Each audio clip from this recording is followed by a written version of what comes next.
that they're going to maybe attempt some meme strategies here, because we have got the deciding game between CsO and Beasty as to who will be the third member standing just on the edge of that podium when the tournament finishes. Best of 5 to start with Baldland, Carmel, Frisian Marshes, Dry Arabia, and Sacred Grove. Mm-hmm.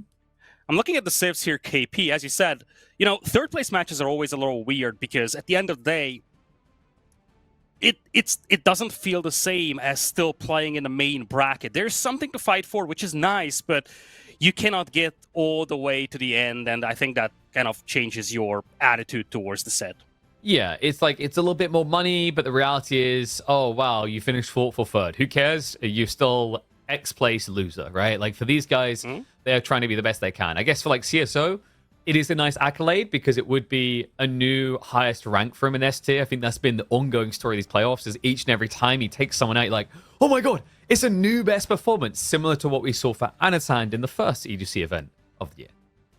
Yeah, I was gonna say that. I think the storyline here is that CsO really came into this event as one of the players that was expected to compete, put up some good show, but I don't think a lot of us expected him to make it into the top 4. And for him, this is a huge opportunity. I love players when they come over from team games and they really start showing their skills in 1v1s. He definitely has a very strong team game background, and he's been around for a long, long time. Yeah. It's... Oh, sorry, go ahead.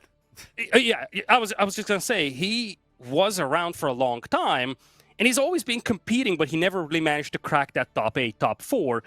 And I got to say, he has definitely set his best record so far.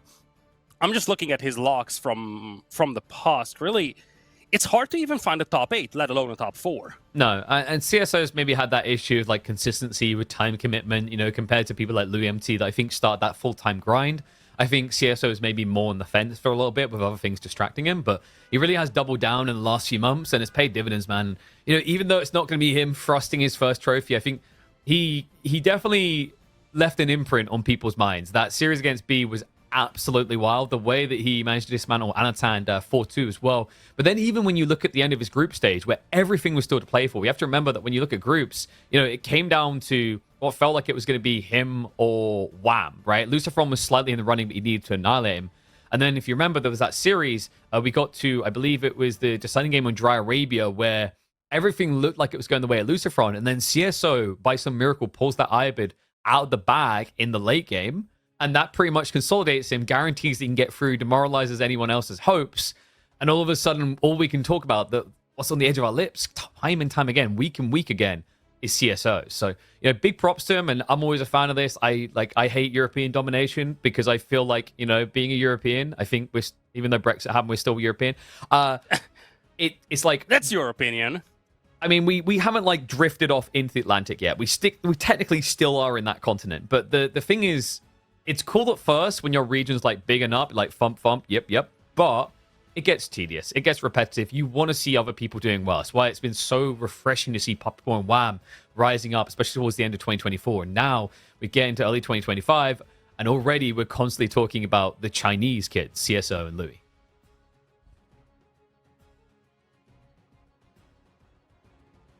Well, that is okay. So I've just hyped it up, and yeah, thanks for pulling that up. CsO is going to be a good day for him. I mean, think about it this way, right? Like if he wins here today, Lidical, it doesn't matter that like BC's beaten 3 times, because what you can then say is that CsO would have increased his win rate against Beasty, or like he would have by infinite percentage. Yeah, this is a tricky stat, though, KP, because this is a historical stat, and as we've discussed, CsO hasn't really been competing in that top 4, top 8 category for a while. You have to give some of this to CsO in a sense that the 2 games he won against Beasty was a 3-2 loss in the group stage. So the most recent set they've played, that was a 3-2 win for Beasty. I think this series and this matchup as they are right now is a lot more balanced than what these numbers would actually indicate. Yeah, and you also got to think about what was happening yesterday, Louis MT versus CsO and BC versus Marine Lord. CsO was definitely able to show a little bit more vibrant strategy. Obviously, Beasty, I think by his own admission, he just wasn't able to get out the door swinging, right? Like Marine Lord had his number, he didn't get a chance to show anything he's like really capable of that we know he's capable of. But for CSO, I think the interesting thing is, it seems like in the end he gets washed out 4-2, but the thing I always remind people of is Louis MT and CSO are probably to this day each other's most frequent scrimming partner. So it's kind of like when you watch Lucifer and Vortex, where you're like, oh yeah, maybe this is going to go the full 7 games. The reality check is that it can just as easily be a 4-0 because they know each other's strategies inside and out. So yeah, I'm interested to see what CSO can do here. Look at the draft. I'm seeing a few Knight Civs here, and this is the most number one important thing you should be looking for. When you watch CSO, you need to check if he's got enough Knight Civs to win a series. And if he has, you thumbs it up. Here, it's a little bit lacking. I mean, depends. Some of the civs can build knights, like Ottomans, but it's not usually your like prerogative, right? But I do like that you got the Ottoman pick. I gotta say, I think Ottomans has been the biggest winner of Season 10 and the new DLC. Yep, it's been one of the more played civilizations across the tournament and one of the better win rates out there. So definitely feels like it's on an upwards trend right now. And to be fair, when you talk about the knights and the playstyle of CSO, you do have to consider that you have some level of flexibility with that. So when you look at the Malians, for example, sure, you don't have knights, but you do have the Sofas. You have a gigantic economy. With the Ottomans, if you can leverage the mobility of the Sipahi, you can do a lot of damage as well. So to a certain extent, it's not even okay, how do you deal with, a strong knights player? It's more along the lines of, okay, this player is good with cavalry in general. Yeah, and it's interesting. Beasty already punting out one of his Knight Civs into the face of what likely will be CSOs. Borderlands are definitely an interesting map for this matchup because obviously both can still play Pro Scouts. There's an argument that Shushi are just going to be a little bit better with their faster timing. But I think due to the slowdown and how quickly you pull back the deer, there's more punishment range for Jean to kind of farm you up in XP. So I think this matchup did change a little bit with the Season 10 alterations to Pro Scouts and maybe a little bit better for Jean as a case of that. But looking at the wider draft, I mean, we've got Lancaster in there, Japanese on the other side. Japan actually has been like one of the biggest benefactors as well of Season 10. The deer shove meta is really powerful, so don't be surprised if you see Japan on something like Carmel. You could see them even on Frisian. It can kind of make sense. It's a little bit ballsy there. I think Frisian makes more sense for Abbassids. But some as simple as Dry Arabia. Like, I've seen plenty of players just win because of how efficient that Japanese Rax is. Like, it's kind of crazy because what it also done is while you shove deer in, it allowed you to then go back to the Kura Storehouse meta because Coca Township sucks if you just went Rax, right? Like, think about that situation where you've built the stables and you know your opponent's going to count the stables and then you build another stables. Wait, sorry, that's French gameplay. But like, for other civs, you don't usually want to lean that way. So I think we've seen Japan actually, like, alongside Ottomans, probably be the biggest winners of the new meta developing. In terms of biggest losers, I want to say like Order of the Dragon's been a bit of a weird one for me. I feel like OOTD has been struggling to get beyond the hump after they had a really good time in the Pro Scouts meta. You only have 3 civilizations across the tournament that have not been banned once. That is Order of the Dragon, Abbassids, and the English.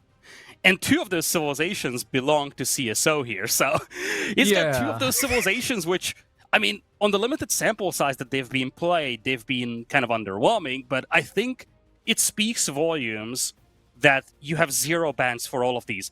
For context, HRE has been banned 127 times. Wow, really? OOTD I can't imagine why. Been banned once. But it's a variant political. They're basically the same thing. I mean, come on. Yeah, it's a weird one with like HRE. I'm a little bit surprised we still haven't got a nerf. I hope eventually we just see the nerf be march and drills doesn't apply to range units. I think that would be a good start to just get them back aligned with others. But yeah, like this banning phase is pretty logical at the moment. The Japanese ban is maybe a little bit more funky, but I think players have been valuing it weirdly on Carmel. A little bit surprising because I think on Carmel, you really want to lean to civs that have an alternate form of getting gold reliably. Because if you think about, for example, French and Jean, if I had to choose one for Carmel, I choose Jean. Because although French get more villages, what Jean gets is a discount. And because Carmel has these very tiny gold veins, that's an advantage. Now, of course, he hasn't actually saved it for that map. Instead, I imagine BC's probably looking at China for that map because the tax gen is so strong. A little bit surprised that CSO didn't reserve Shushi for that particular reason. But like, yeah, I think looking at draft, I wouldn't say one player won over the other. I think they have some good swings. I'd probably lean slightly Beasty favored with the French, Chinese coming through in House of Lancasters from variants. Not to mention Mongols looking really strong in Phrygian Marshes. But, Lidicor, I think it's almost time, right? Is this what people have been waiting for? Like, I don't know. I was promised meme strategies, and if I don't get delivered them, I am going to be outraged. It's time for the third place decider series between Team Elephant CSO and Beasty. A best of 5 to see who is going to be the third best in the world. We're kicking things off here on Boldland, and, KP, we gotta highlight the fact that CSO has just delivered his best ever tournament performance out there. Last time he met Beasty was in the group stage of this event. In that series, Beasty won 3-2. I'm curious how this is gonna go, though. Obviously, third place matches are a little different than what you normally see from the main brackets, but nevertheless, this is a huge set for CSO, because keep in mind, he's playing against one of the most accomplished players in AoE4 history as well. I think he has a lot to prove here, and he can show us a lot of very cool stuff in this series. Exactly. He might not be able to win the tournament, but CSO still has an opportunity to set his best record in an S-tier tournament Age of Empires 4, and a good way to really kick off 2025 for him. Beasty, on the other hand, some people say he has a legacy to protect. I don't necessarily see it that way. We talked about this, like when you tasted championship, you just want championship. That's all that matters. But Beasty, as a content creator, he appreciates a good performance. So while trying to win, I'm expecting something a bit creative here. Just curious what you could do with Jean that would be, a little bit memey, a little bit different. Yeah, I feel like the standards that you set for players that have been champions so many times are always a little biased. You look at these guys and say, well, yeah, he won a gazillion tournaments. Of course you expect them to win another one, and that's just so unfair. Let's not pretend that a top 4 finish, potentially a top 3 finish here if he wins this series, is anything underwhelming. So, yeah, I feel like for a player that as accomplished as Beasty, the standards that you set, it's a little unfair to say, well, they gotta win. That's the expectation. It's a really nice showing from Beasty right here in this one. Yeah, the thing is, we're looking at 2025 being probably the most competitive year of Age of Empires 4 at this pacing that we've ever had. Even though we've lost some players along the way and they went back to the original games, etc., blah, blah, blah, blah, blah, the reality is the competitive standard has never been higher than it currently is. And I don't expect that to change as the year goes on. I expect it to get more complicated, more tough. What's going to be inspiring is as we see new people come in. Like, we've already seen the return of people like Swordolf, who tried to qualify for the main event here and just fell short. It's a good sign for Age of Empires 4 that we're able to keep getting new blood in and actually bring old blood back. Because, in the early years, we definitely had the biggest prize pools and it came down a little bit. It has reset from Insanity Point. There's still a lot of love for the game. So, Medigarden coming in, School of Cavalry on the other side, everything pretty standardized so far. No Chamber of Commerce. That's already one mark of negative against Beasty's memology he promised me. Look at that trade post, Lidicor. It's just so close. You could get probably like 8 gold if you Chamber of Commerce this. I wonder why he did not decide to go for the Chamber of Commerce there. Look at it. It's literally like you only have to build a single outpost and you protect the entire trade route. Come on. I just cannot imagine the value that you would get from such a trade route, right? You can't imagine it because he hasn't done it, right? Like that's the problem. He needs to show it to us so we can learn just how great it is. Other side CSO, like that meditation gun's a bit There was one in the corner, but I've got a funny feeling CSO hasn't scouted his back corner for the double food. Yeah, he was very late. Yes. He spotted this, but this was quite late. He started down south and then he swung back north. He definitely went to race for the sheep. And when you play Medigardens, this is one of the problems that you could face. If you're racing for the sheep and you don't scout the surroundings of your base, you might have to place those Medigardens before you get back to actually scout that part of the base you have.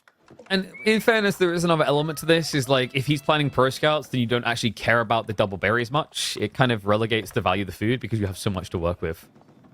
So we'll see if he does lean that way. It's expected here, but it's very difficult to show on. And I love that Beasty's just getting ahead of it. Like, reality check is that your opponent has to react to you, not the other way around, right? You're going to expect a Rax here, usually, some Spearmen. But CSO middle fingers that and straight up drops the stables. He has to. He's facing an initial knight here from Beasty, both players going for pro scouts, but obviously with the first knight being out there, Beasty's looking to dictate the tempo of the game. And on this map, specifically on Boldland, you have most of the deer towards the middle. So it's difficult to sneak in carcasses if you're CSO. It's almost guaranteed that you will have to actually fight for them. On some of the other maps, the deer are more spread out, and you could potentially try avoiding the enemy knights and just sneaking in a couple of carcasses with your scouts. That timing as well. Oh, that, folks, is exactly why most people tend to open spears against Jean and French. Because now he just has to watch. And the problem is, Beasty's already got pro scouts about to complete in 10 seconds. He can start snatching the easiest deer, as in the easiest one CsO should get, away from him. Yeah, CsO opened stable, and then he just went full scouts. He's got 4 scouts out there. First spearman is just now coming in, and Beasty's looking for those scouts. He knows fully well that if CsO is investing into that stable, the scouts will try to sneak out. CsO is going to get a couple of carcasses from the south, but I think he might end up being intercepted. I love the idea of splitting your scouts, though. Beasty only has 1 knight, so he cannot control all of the deer packs. Yeah, he's got a knight and John, so he can kind of split up between 2. But the whole point in this map, Borderland tends to be a bit more forgiving towards pro scout play because that wider spread. You said there's a lot of deer in the center, yes, but there's also variance on the flanks, and it is to the extremes. So normally when you're trying to block pro scouts, you tend to see people essentially create a border around your base because it is concave, right? So it's kind of reasonable compared to maps like Dry Arabia where 360 surrounding is difficult. The problem, of course, is Beasty did choose his own greed. And boy, is he going greedy. Up to 8 scouts now. Yeah, he's definitely racing for the food. He only went 1 knight. There's really not much behind this, but that's where Jeanne d'Arc comes into play. If you try this with standard French, you only have the knights out. But with Jeanne, you also have a tool to deal with the spearmen. And Jeanne is right now just preoccupied dealing with the scouts here. I love the scout. The ambition of the scout to try and fight back for a moment. Yeah, he's like, oh, your sword is bigger, but Mama told me size doesn't matter. Take this, Pipsqueak. Yeah, and all of a sudden you realize actually the giant ass sword does kind of beat everything you have right now. So CSO's adding in the Horseman. Horseman can be good for the body block trap to grab Jean. It's kind of risky, obviously, because you're going to take cleave damage in response, but if you do get the positioning for it right, it seals the deal on a kill. Yeah, CsO is trying to track down that 1 knight. And Beasty has been investing into eco-techs as well behind this. He bumped out the scouts, stopped producing knights, and then he went for double broadaxe, wheelbarrow, the mining upgrade. Now we are seeing those being leveraged to get some more knights out. That's where things get a little dicier for CsO. He is getting horsemen out, though, and as we've seen so many times, horsemen plus spearmen can beat pure knights. Yeah, it's all about the way you take those early engagements, because, of course, we're talking about snowball-oriented matchup here. Now, it's really important the Beast tries to minimize the damage he takes and maximizes the output. Beautifully done there. Full priority goes onto a single knight. Micro, a little bit off there from Beasty, though. Doesn't actually get him out in the end. So, does get a little bit of XP, but ended up being, what, 2 spears for 1 knight? Obviously, some of these spears are close to death, and the thing is, you can't just balance this as an equal resource trade, being a good thing or a bad thing, right? You always have to remember that Jean XP is an additional resource. Yeah, speaking of resources, CsO is piling up res for a CsOH, though, and we talked about him loving to play with knights. Rushing Castle here, you already have the stables up. You could supervise that stable to start pumping out Lancers. He's definitely looking for a CsOH here. Yeah, and the thing to keep in mind here is actually, like, once you scale knights, Shushi with Dali horses can contest the knights of French, because obviously they get their little bonus damage after a charge, but in a prolonged engagement, Shushi are going to be better for the clubbing. So it becomes an absolute micro battle where if you ever try to just A-click a no-brain into Shushi, they end up winning. It's going to be Shaolin Monastery. Now, that's a little bit surprising here. Normally, when you're against civs that are spamming knights, the Mount Lu Academy is more desirable, even more so because CsO's kind of been struggling to get as many deer back as he would have liked. So the extra food off of tax gen would have went a long way. Yeah, I agree with you, but I love the rush for the relics here. I think he's playing 1TC and he's going to try to play knights. It's a 1TC versus 1TC game. Under such circumstances, being able to pick up the initial relics and get a sudden boost to your eco is so valuable. Big push on the gold mine, though, more than enough spearmen to repel this. Yeah, it feels a little bit underwhelming. Beasty at this point just needs to kind of play for the majority of the deer and then shadow the tech up. Luckily for him, of course, CsO is not going to be super greedy about this and just rush onto the Shaolin Monks. He's going to kick off the Lancers. What a shock. CsO building knights when he can. Importantly, he also has 10 spears, and he's actually prioritizing the veterancy on them. So even though he is going to play Knight Lancer matchups, he still has the supporting power of these spears, and that makes it difficult for Beasty to hit this gold mine. Beasty has been trying to get some raids going, so far unsuccessful thanks to these spearmen.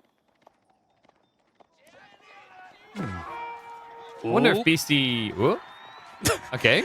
Like, so this is... Caster Curse? I don't know what those spearmen are drinking, but I want some of it. Apparently get inebriated pretty quick, whatever it is. Knights get a good little trade there. So the interesting thing here is, with you being so delayed in the age up and your knight count not being that large, I kind of wouldn't be surprised if Beasty just plays Guildhall, plays for the later game. Then again, Beasty has been kind of mounting a reputation with Jean and French as an overly aggressive player at the moment.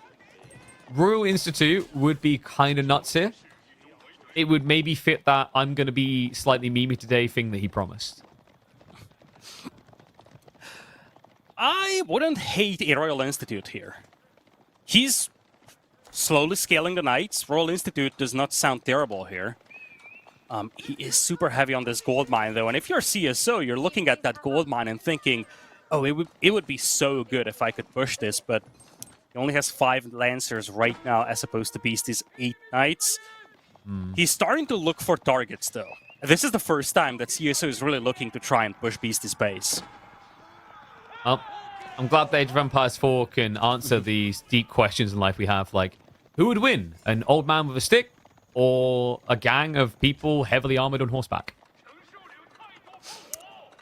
Guildhall it is for Beasty, and as much as we talked about the relics here for CSO, same goes for Beasty. It's a 1 TC game, so the Guildhall and the extra resources you get out of that is immensely valuable. Well, there's another big reason as well. If you have a look at the map, Beasty has a phenomenal issue with his spawn. He doesn't have a backwards gold spawn, which you normally can see happen, I'd say, like 60-70% of the time on Borderland. So with the berries occupying that location, it means his next gold is going to be 4 to the base.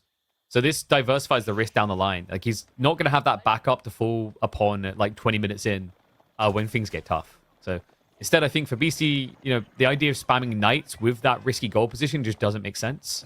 Speaking of the knights, CSO is about to upgrade his. We have got Dudley horses on the way. And the dive-in is going to get blocked out.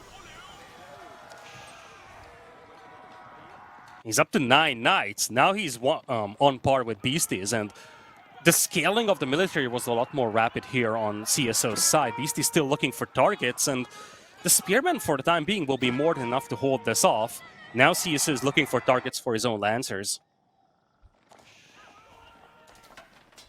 And Monk's straight away from Beasty, which is kind of wild considering just how many Lancers already in play from CSO. So I think Beasty might just try to take a slower approach to this, maybe capture 1 or 2 relics. The problem is there's not really many relics left on the map. CSO has already banked 2 of them. Yeah, he's got 2. Nice little brace here with the spearmen as well. Beasty needs to be careful not to lose the knights. Takes a big beating, but at least he gets out of there alive. CSO is looking to intercept with his own Lancers here. He's trying to finish off that group of knights.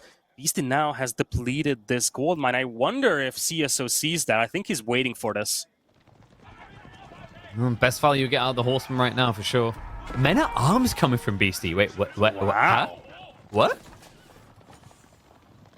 Interesting. Okay, so the arbitrary make more sense. But why men at arms over spears here? I guess maybe he thinks... Oh, go ahead. He does have a bunch of spears out there, and he's making crossbows too, but it's definitely a weird choice. Well, that's the thing. I'm wondering why would you diversify into men at arms and not just stick spears? Maybe he's expecting CSO to counter him. Like, Shushi can do really well off of repeated crossbows. But it's almost like Beasty's forgotten who he's up against here. This guy's not going to build things with 2 legs. CSO loves things with 4 legs.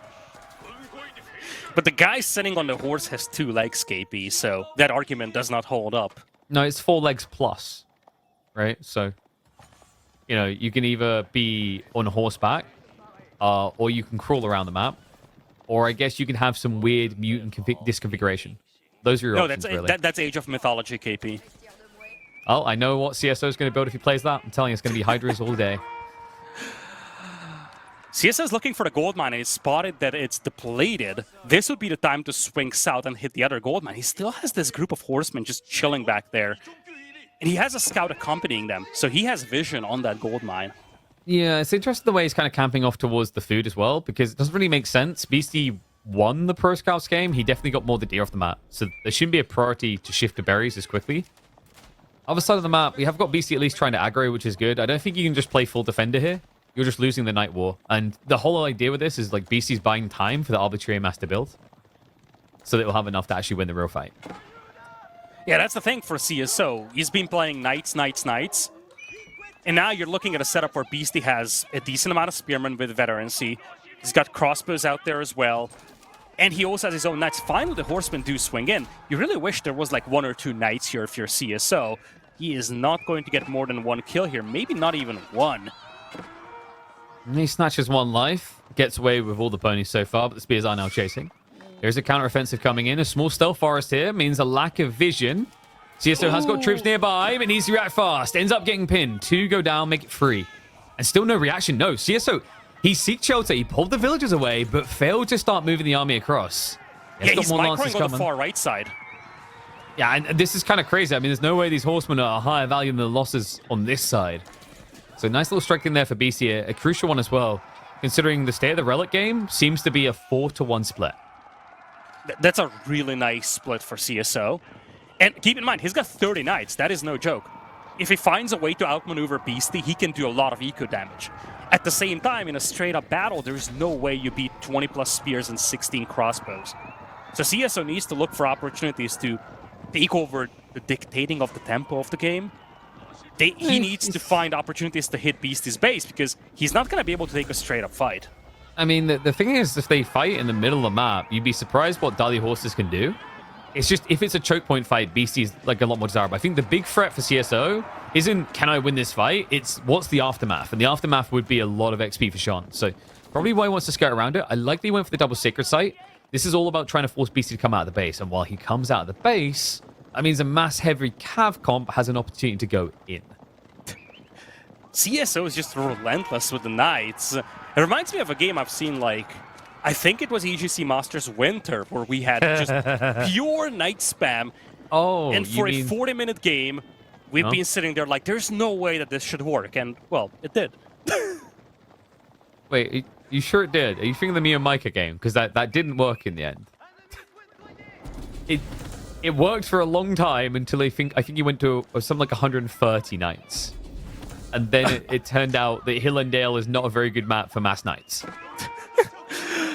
I think there was one on Baldland as well, which was like very, very similar in kind. I was thinking about the Baldland game. Nevertheless, okay. Jean is almost level 3 here. Yes. And for CSO, we're nowhere near that Mia Micah threshold that I was referring to, the one that is good and the one that is bad. We've got a long way to go, but it looks like CSO is maybe trying to save up for the pagodas from the Yuan Dynasty. Would make a lot of sense, and also Mount the Academy would fix part of his food issues. But dive coming in, BC, that is a lot of pointy sticks. Can he actually commit under? I mean, I think he wants an economy to idle here is the problem, right? Like, just diving in relentlessly doesn't do anything on its own.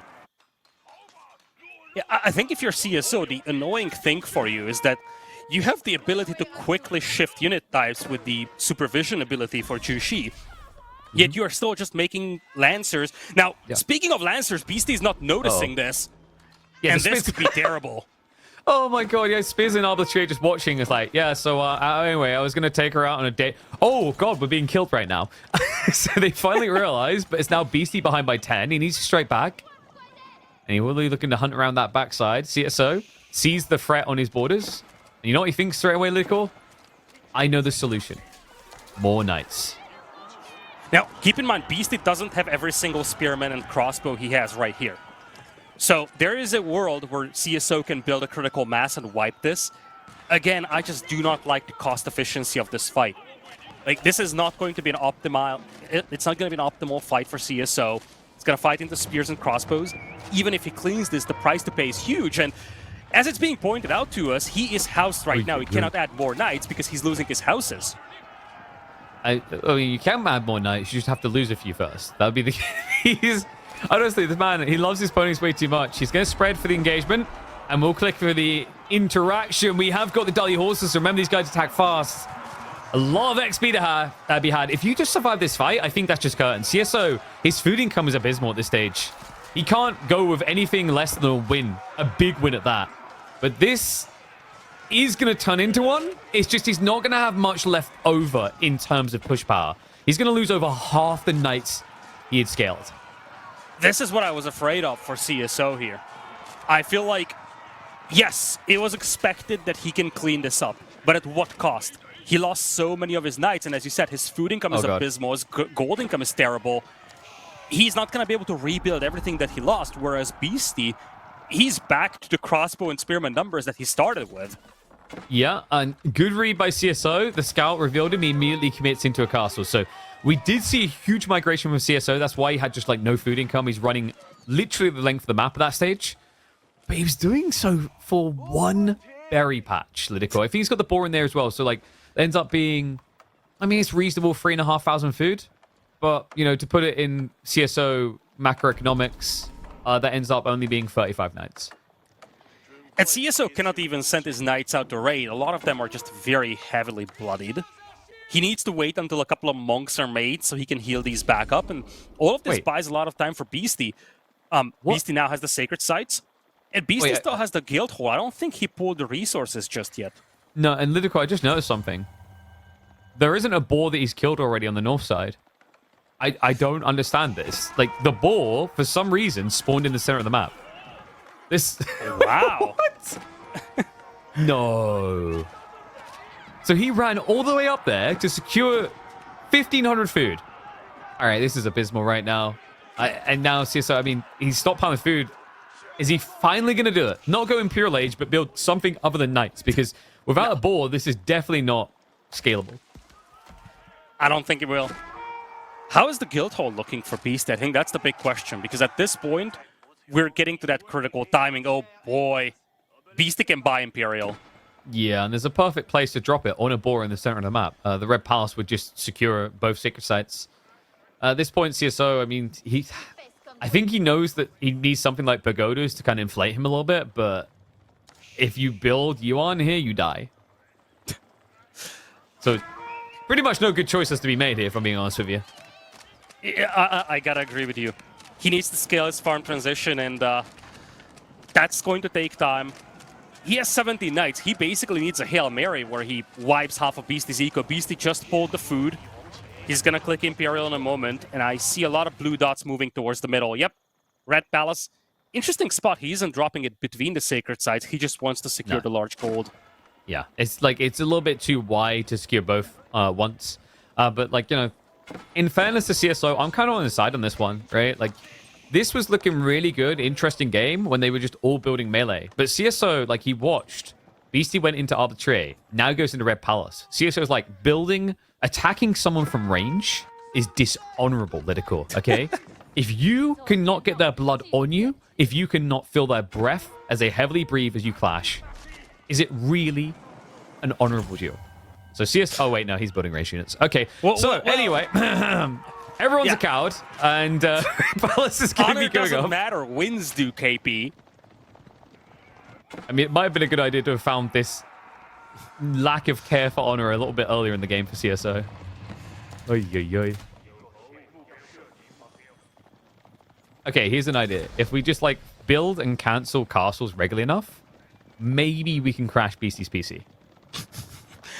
Oh no, CsO is now moving towards the board to the south, and Beasty recognized what's going on. He's actually walling off that whole southern segment. For now, it's the berries, but I think the real price here for CsO is the boar. I'm surprised he's actually dropping the cost on the berries. If you're going south, might as well go all the way to the boar. But think about it.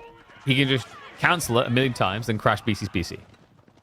Like, I'm telling you, that's the win strategy here. He has got enough, basically, for a second keep through Meditation Garden in 2 more minutes, so it's not that big of a deal to drop it here. He knows there's an army coming much bigger than his own. But the problem is, you know, China, they focus so much on learning how to use guns, they didn't think that machine guns might have been better. Red Palace, this is not. So although it's threatening enough to scare Beasty away, it's not likely you're going to be able to hang here for long. In fact, I think if Beasty really wanted, he could just drop a workshop and build, like, double treb. And Knights are looking for the villagers here, but you cannot push into the Red Palace, that's the thing. The best spot to hit is that gold mine. So many villagers just clumped up together. But at the same time, there's no way you survive under that Red Palace. He's setting up something in the north side, right? Like, maybe we just build a bunch of rams and then at the northern TC, and then, like, Beasty doesn't see us, and we use this area after we've eaten the berries, because berries are clearly very important to him. considering his castle drops on them, then maybe we just like ram rush in and pray. I like the second TC addition. CsO, if he legitimately wants to turn this game around, he needs to find a way to drag things out and just get some sort of a footing. He's slowly scaling up his food eco, but he's still so far away. And keep in mind, he's an age behind. Now, there's a caveat. Beasty's got no food income. Nothing whatsoever. And this is going to slow Beasty down a little.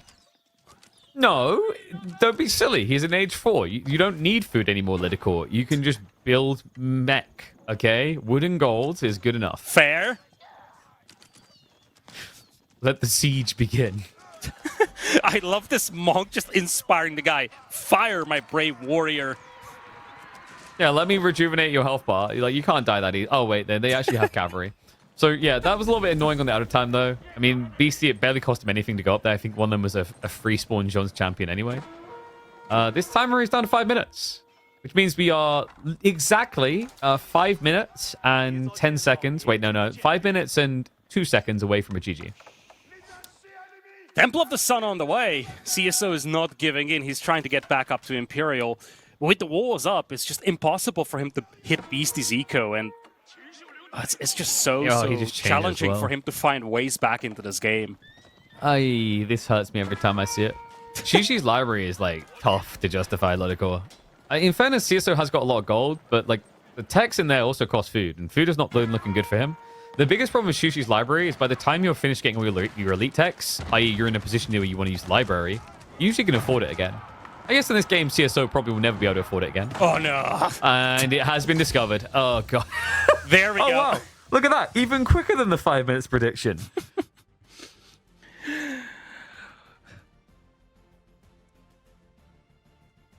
I mean, this one fell over for a while, if we're being real. Like, CsO was punting for Hail Mary. I think the idea for him was to get Shushi's library and then probably go for... I mean, it would have to be Siege. He just didn't have enough food to make sense of something like the Dragon Roar, where you get the AoE splash on spears. Probably the other play would have been 10,000 bolts. He might have even considered going for the unique cavalry so that he could just raid his opponent's eco.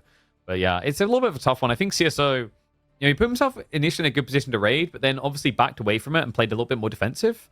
What we've seen at the highest level of play is when you play an open map like this, your goal is just to be in position to dive your opponent as hard as they dive you and do better. And I think with the Lancer advantage he had, there was probably a window where CsO could have done that trade. Instead, of course, you remember he came home, tried to surround Beasty, tried to get the kill, and it didn't really resolve any of his issues. But props to Beasty, a pretty cruise mode game number 1 with insane amounts of Pro Scouts greed to kick us off. Yeah, you're looking at this game, and I feel like the fight within CsO's base was basically the finale of this game, realistically speaking.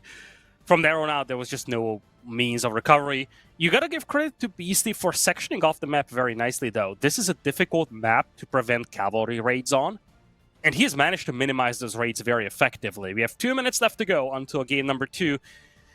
And I get the feeling that if we've seen a lot of Lancers here from CsO in game number 1 on Boldland, I think we're in for a bunch of mounted samurai here on Dry Arabia. No, what would make you think that? Like, nah, like there's no way. Like, so this is the meme game we promised. This one's gonna be the one. It's gonna be all outposts. We won't even see Age 2. Yeah, no one believes me. So Mongol Japanese is like kind of a funky one, right? Is like Mongols, they had a good run, and then it kind of fell over when I think Koka Township came into the meta. In theory, they should be good again because of the Kura. Japan, weirdly enough, you'd think they wouldn't open with the racks here, but they normally do just because of the deer shove. The idea being that, your opponent's probably not going to be quick to rush across and stop you, as usually the spears are prioritizing like pushing into your gold or whatnot. So... other possibility, CsO just ignores me on that, doesn't play like the Japanese meta, and says that any spear I build is 20 seconds further away I am from building knights. Yeah, I feel like if you're Beasty, you're seriously contemplating tower rushing that gold mine. It's just so tempting. If you can throw off CsO from that gold mine, you can just totally dismantle this play of semi-fast castle knights. Well, we have 30 seconds left to go, so I guess we'll soon find out. Remaining maps: Carmel, Sacred Grove, Frisian Marshes. we still have some fun civilizations left on each side, and I gotta say, I cannot wait to see maybe an Ayubit play or an OOTD play from CSO. Something that's, you know, a little less frequent, I guess, in this tournament. I mean, what might be interesting is Lancaster on, say, Frisian. I think Beasty was a player who played it there before. No, sorry, it's Canadians, I think. It looked a little bit funky draft-wise, but you know, I can see the merit to it. Sacred Grove is probably going to be French versus, like, Malians, so just keep an eye out for that. But I believe it is time to hop into game number 2. Do I dare say we see trade for the first time in a long time? Mongols don't like doing it anymore. But all to play for if you want to still be on that podium in this third place series. Beasty on the Mongols in blue, going up against Team Elephant CSO in the orange as the Japanese here. And we do have that Dark Age rush beginning that has become increasingly popular to the point that it's just standard for Japan. Like, if you do not see them do this play, you question what the hell the idea is. Notice the scouting from Beasty. He headed straight into the enemy base. He wanted to see if spears are coming. He had no other considerations, no securing the sheep, no scouting around his base. Just check whether the spears are coming your way. And I think that Ovu is very much outside of the range of the TC. So there's a chance for CSO to pressure that position. Beasty himself opening the pasture. Yeah, because like this spears, so to your spear point, it's not about attacking. It's like never been about attacking for Japan. It's nice if you can poke a gold worker, but it's about this. It's the deer shove. Like they live and breathe this idea. And it's pretty good against civs that can usually pro scouts. Mongols don't do it as often anymore, but it removes value for them. And although the Uvu is out there, I don't think CSO is likely to throw in for that kill. Because if he did, his opponent could still technically tech up because he has gold access, and then you wouldn't get your deer shove in the end. And that's the most important thing for Japan, because this is a civ that literally lives and it dies by its food, right? We've seen it time and time again. All these cool strategies they have, and they never seem to have enough food for it. Beasty trying to just kill the deer on the spot, prevent that deer shove. Nice little micro here from him. And that's one of the things that you can do with a con. You can just run around, pick off some of the deer, and make life a little bit more miserable for CSO.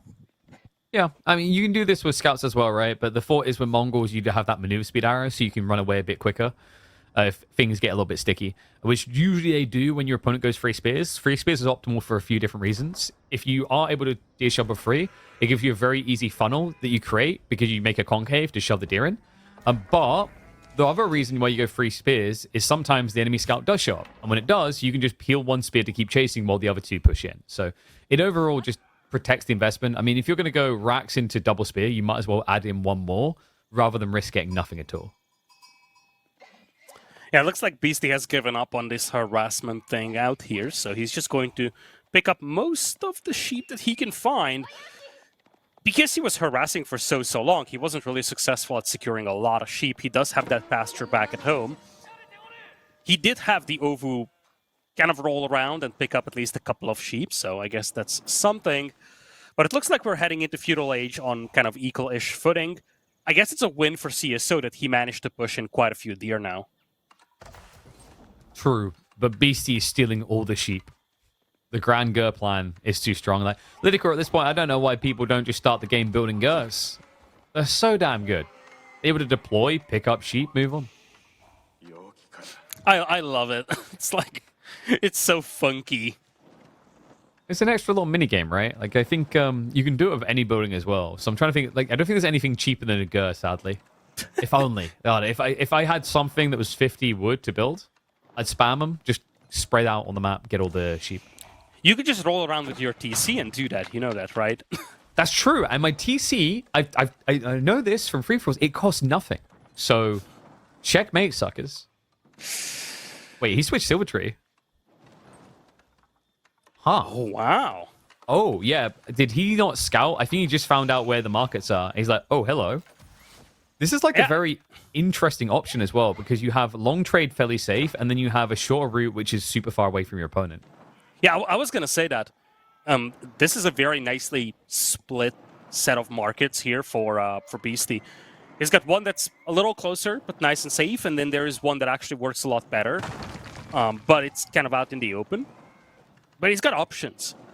One thing that worries me a little is that if CSO just tries to rush Castle and play into Knights, it might be difficult to set up the trade. So I don't know where this is going to go for Beasty. It's going to be challenging for him, I think, initially to defend traders. Oh, I think he wants to hide it in the corner. Yeah, because it's like, think about the trade route you're going to get. It's going to run through your base, or if you get harassed, you're already in perfect position to then trade the south side. And that south side is going to keep you as far away from the enemy as possible. Yeah, I did not think of this, and this is actually a really good idea from Beasty. Normally, obviously, if your Silver Tree is inside your base, your opponent knows what you're up to. But I think part of the plan here for Beasty is to sneak that Silver Tree out and just be like, well, good luck finding it, buddy. Honestly, it seemed like CSO thought he was a Mongol for a moment. He basically attacked that until it set on fire and then ran away. The hang around didn't really achieve much more. I think he was hoping to have a little bit more time alone with the Uvu before the archers arrived.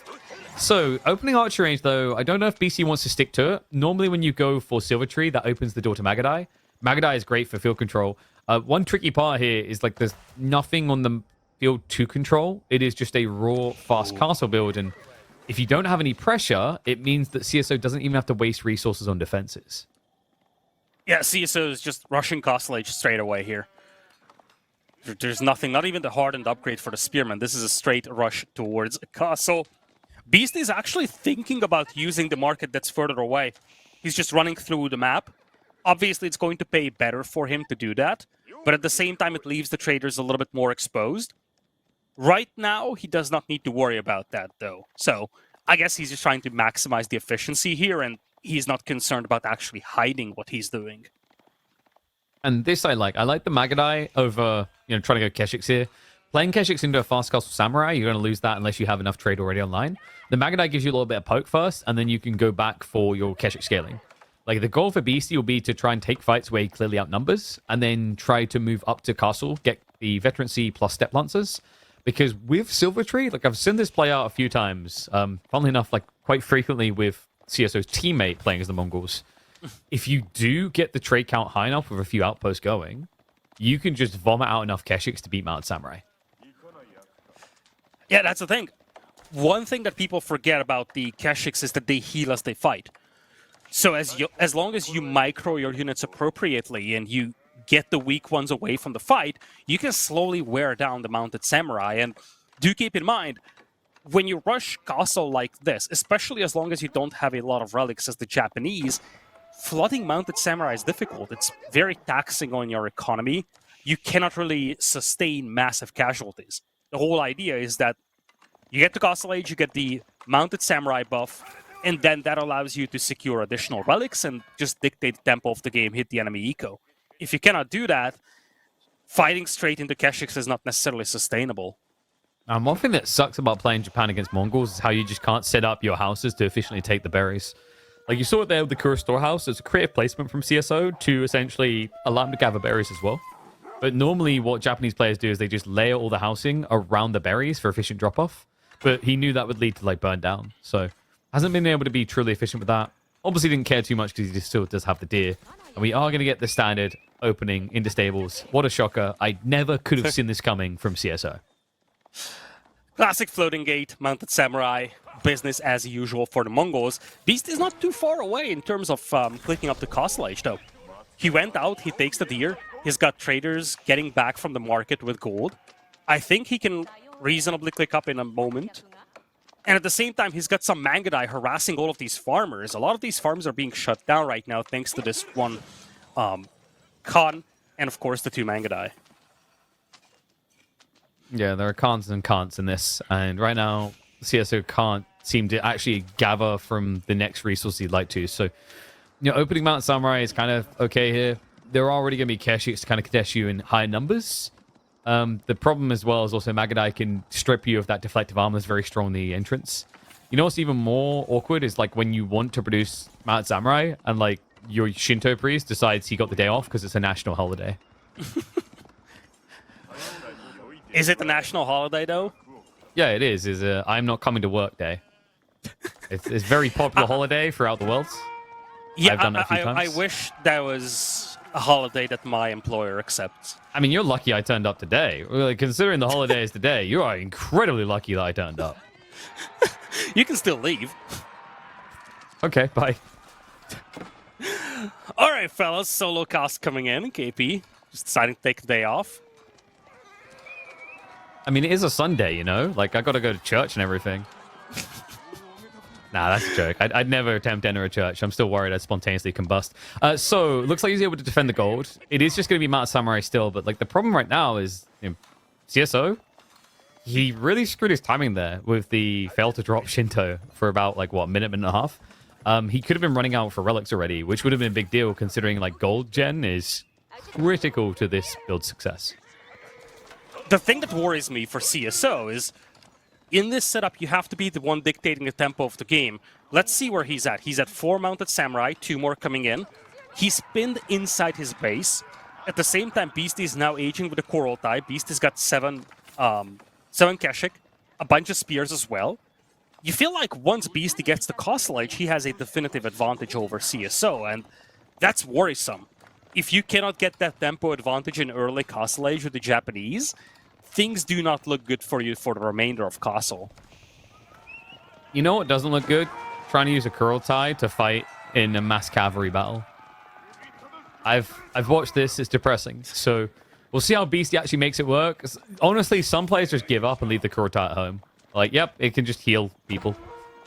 Because if the fights are always moving, how do you catch up with a building? It doesn't really work that way. This one is a big one, though, from CSO. He needs this. He needs to hit the trade. He's down by 14 eco. And so far, Beasty has been totally untouched going for this market. Now he needs to think twice about it. If you're CSO, your comeback into this game starts with eliminating those traders. Yeah, now, you don't want to dive into the base because of that Kurotai detail, but this is the weakness of trade. Like, you just have the full flanks. You know, it's why a lot of people are like, oh, why don't I just go silver tree and a step readout? It's like, well, because one should be getting you all the gold you need. It has been seen sometimes. Usually it's when you don't think you can protect trade. But the fact that BC went Kurotai tells you everything about the plan. Like, he believes that he should be able to guard this well. Well, that might be incorrect as things stand. Another raid coming in. CSO doing a nice job hitting the traders. A couple of traders go down here. Beasty is swinging to the right, though, and CSO's got no one back at home to defend his base, so Beasty could retaliate inside CSO's base. Nice little cleanup of knights as well. The thing about beliefs, Lidicor, is you can't easily unravel them. He's going to keep going for the traders. I mean, there's still a lot of them. Despite those losses, the thing is Silver Tree just spams you up so fast, even when it's just honest lonesome. The discounts as well is very viable to just lose like 2 trades a minute and kind of shrug. Yeah, the thing with the Silver Tree trading is that the investment is returned very quickly. Priest waiting with the Yorishiro in hand. Because, you know, it's not like he could have dropped it off soon. Yeah, it's okay. So the like return that. of investment is so quick on a trade. And because of this, as you said, you lose 1 or 2 traders, you're still up by 15 eco. That's the big thing. Those traders having been untouched for 5 or so minutes before CSO started raiding them, that in itself justified Beasty in going for these traders, and he already got what he wanted. Every extra trip is just a bonus for Beasty at this point. Sometimes I wonder in these situations if it would just be better to not bring the Khan and build a scout instead. You know, like, they just kind of snitch on you when you're trying to sneak in, is one of the annoying problems here. Fair. Ooh, hello. Nice little raid, though. Yeah, the tower's not going to finish. He does get it up, but doesn't matter. Both villages go down. The rest actually run to the north side instead of into the tower. There's also additional finding the villages on the west side. So looks like CSO found the perfect time to strike when Beasty's all out of the base with the villages. And it's getting nicer and nicer here for CSO. He's cutting into that eco deficit that he has. He also picked up 3 relics with 1 more coming in. Managed to pick off quite a lot of troops from Beasty's side as well. Decent level of efficiency, and if he's sitting on 4 to 5 relics, you can make up a lot of that eco differential. Yeah, like, I wonder. See, Beasty, like, the danger here is like you're playing spear crossbows, but you are being forced to actively defend Wrigley, right? And like, yeah, this is a great read by CSI. This is the most natural, organic thing that Japanese players love to do now. Yumi will counter everything in Beasty's comp currently, apart from the 7 Keshiks. Like the spears, you get double damage. The crossbows, even more so because of the nerfs that crossbows received a few patches back and Yumi's buff to cost. Like, this is the golden answer for Japan. I love the walls as well. Beasty has been trying to leverage these few Keshiks he has just to hit CsO's eco. And in the previous game, CsO did not have any walls. Beasty could run around him. This time around, CsO wants to make sure that Beasty can only come in through the front door. Oof. And what's better, an always dying trade line or 5 relics? Because like that's where we're heading. He did just deny 1 being returned, but like it's already free home, forthcoming. So CsO is not going to be rushed out of his base in terms of gold issues. And as you said, Beasty's crossbow spearman only has 7 Keshiks, which are actually playing aggressive here. It's difficult for him to protect these traders, and look at all that idle time out there. Ugh. Not the best fight ever for CsO here, fighting into spears and crossbows, but he's definitely chipping away with a decent level of damage on Beasty's side of the map. Yeah, and if it's getting him the space to now buff away in this to get the farm relic home, maybe it can kind of be worth it. In fact, even better, he finds workers. This stealth forest. Kind of a little bit cursed for Beasty so far. Keeping him in check. The idle time is huge, by the way. Look at the gold income for Beast. It's 81 per minute. It's obviously a little biased because you do have that weird drop-off mechanic with the traders. It's not consistent. It's just one large chunk. But Beasty doesn't have a lot of gold to work with right now. Food villagers were idled. Most of the Keshik are gone as well, and Beasty is pivoting into men-in-arms here. He's going to have a very slow-moving composition. Yeah, and let's remember on the food side, CsO is already a little bit more comfortable because then the returning Kura-style house builds. The old Cocos Township builds at this point in the game, you feel like the game's over if you haven't rolled your opponent. Because farm transitions are hard, but with Kura, it makes life so much simpler. Yeah, I love the Kura Storehouse, one of my favorite competitive landmarks. And look at this again. 2-pronged attack by CsO. He hits the traders on the right, and he also went to the berries on the left.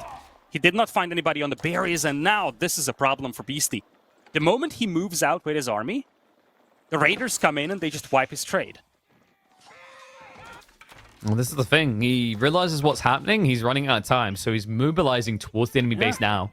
Has got the Kurotai moving in. The CsO's been bought a lot of time. He's already up to 30 Yumi. He doesn't necessarily need to rush to defend here. It's a little bit difficult for this squishy bio army to dive with a TC. It's difficult, and keep in mind, you do have 12 mounted samurai out on the field. If you thin this force out with your Yumi, you can finish them off with the mounted samurai. CsO needs to survive this push here, and it's going to be difficult with the Kurotai being nearby, but if he does, he's going to be in a great position, I feel. Siege Engineering's on the way. I like this. Beastie is going to try to just build his army here. That's going for the clash. Defensive arrow gets activated. Yumi, you have defenders advantage, though. Production is going to be on their side, even though Beastie has substantially more damage. Love the men-at-arms being added in, though. Like, that's the golden solution here. The problem is your opponent can just go back for more Mount Samurai, so it's very important that he balances continuous scaling of crossbows with now these men-at-arms added in. Yeah, I love the Archer Bannerman, by the way. You want to make sure that you thin this force out with your Yumi, so here it makes a lot of sense to get the Archer Bannerman instead of the Cav Bannerman to buff your remaining mounted samurai. Yeah, I mean, like, if you're not going to scale them full with Onimusha as well, it doesn't make sense. Onimusha could become a little bit enabled by the arrival of men-at-arms, but I think you just stick Mount Samurai anyway. But he can now diversify and get both. He just got the level 2 on the Daimyo. So, should be double Yumi, 1 Uma. And that's going to be full buff. Now, the interesting thing about that buff coming in is it almost equals the Kurotai buff here. So, it's kind of balancing out the issue. However, remember, if the numbers are the same, CsO's army should be a little bit worse because Yumi are not as good as the crossbows. 1-to-1. Most of the spearmen are gone. And CsO does have 30 mounted samurai. They're fully loaded with the deflective armor, full HP. He's just waiting for this fight. He needs a good fight here, though, because Beastie's back on the trading train once again. Yeah, and good read by Beastie. He researched Yam Network. He's going to move up and set up the outpost to kite. And he took the fight at the perfect moment there. Basically edged the Kurotai before being pushed out, counterattacks. Like, he's just trying to maximize the range of punishment, because if you fight CsO in his base, you can start the engagement, he'll disengage, and then you no longer have a buff. And you've, like, dove TC, right? Taking additional damage. So, great read there by Beastie. We do still have the Mount Samurai trying to be a nuisance, but honestly, much less so than they were previously. Like, the eco lead is starting to scale against CsO. That's the problem here for CsO. He once again needs to find a way to hit the trade because he has not been able to for the last few minutes. Now takes the fight. He does not have his own buff, whereas Beastie does, and I don't know about this fight. It feels a little premature, and now CsO's army is falling apart. Yeah, and he's way too focused on micro here. Look at the macro. Huge reserves here that could be spent. And he knows what he wants to build. It's not like, CSO is going to stop building knights. That's not in his character. It's just he's so distracted in these engagements, he's not regularly pumping additional troops. And now this is looking better and better for Beasty. His trade is once again untouched, and the sheer power of his economy is so much better. And as you said at the beginning, when it comes to cavalry versus cavalry battles, the Kurotai is just so bad. But now we have this straight-up direct battle in front of CSO's base. This is the situation in which the Kurotai is the best. Yeah, and this is crazy. Like, CSO's in I think, almost a perfect position, I'd say, to switch over now to Horseman Onimusha. It's actually, like, about the same cost overall if you think about it, because Mounted Samurai is so expensive. And that would counteract everything that Beast is doing. But instead, he's going to choose to age up. This has to be a Castle of the Crow. I feel like if you don't, you die to this timing. Yeah, I just don't know. Like, at this point, he's outnumbered 2-1. The quality is also better on Beast's side. And by the way, keep in mind, every building that Beasty takes out does give him a decent reward. Mounted Samurai trying to launch a counterattack. And just look at how aggressive and relentless Beasty is. He's pushing him with the towers. Yeah, and I like this. There's a reinvestment. CSO, honestly, the Castle Crow was ambitious, and he agrees. So 10 horsemen queued up. He's now going for the counterplay. If you're not going to... Wait, Mango's? Like, if... It's so weird the way that he's approaching this, because everything to counter the crossbows, but, like, nothing now to do with the MAA. Springall's probably be a bit more efficient for CSO to spam here. It's kind of like you're getting the cheap, fast production units. Whereas this feels a lot more slow and, I want to say, less impactful. That trap is very much exposed here. Mounted Samurai could try and snipe that. They kind of have to. Beasty doesn't have a lot of spears right here. So, Horseman could actually clean up this large clump of crossbows. As you said... Samurai, though. Hello! Oh, boy. Wait, he doesn't realize right now. Okay, there we go. He pulls the villagers away, but not all of them. So a lot of other time that can be achieved there. And Beasty, the trebs are out, but they're going to be slow killers here. Now, one thing you have to remember is Kurotai, it does buff bonus damage. So the traction trebuchets are surprisingly effective compared to without. But it's still you hitting into a much tankier than normal town center. And a lot of villages going down. Like, look at the eco. The gap's closing. I wonder if it's better for Beasty just to take out the infrastructure. Houses, production buildings, as you said. Traction Trap could make a quick work with them. It takes a lot more time to take out that town center. A lot of damage on Beasty's side, by the way. Look at all those traders cleaned up. The eco count is almost neck and neck now. Yeah, now, you know what the beautiful thing about countering traders? You don't even necessarily need to run anywhere. If you just stay here, the more things are going to come for you to kill. Beasty, he's looking for economy. He's like, where the hell is he? Like, I've been searching everywhere. I've taken away his wood. He can't build Yumi. Then again, why did I want to stop him building Yumi? I've countered Yumi. But, like, they've got to be doing something around here. He doesn't see farms. We can see that there's a huge shift towards the south side of the map from CSO. Food is running out soon, though. And that's a big problem for him here, because it looks like he is about to trigger a tech up. And then what? Like, you won't have food to build anything. He's moving towards the hunt to the north, and he does have the farms as well, but I agree with you. He's flirting with the idea of clicking up.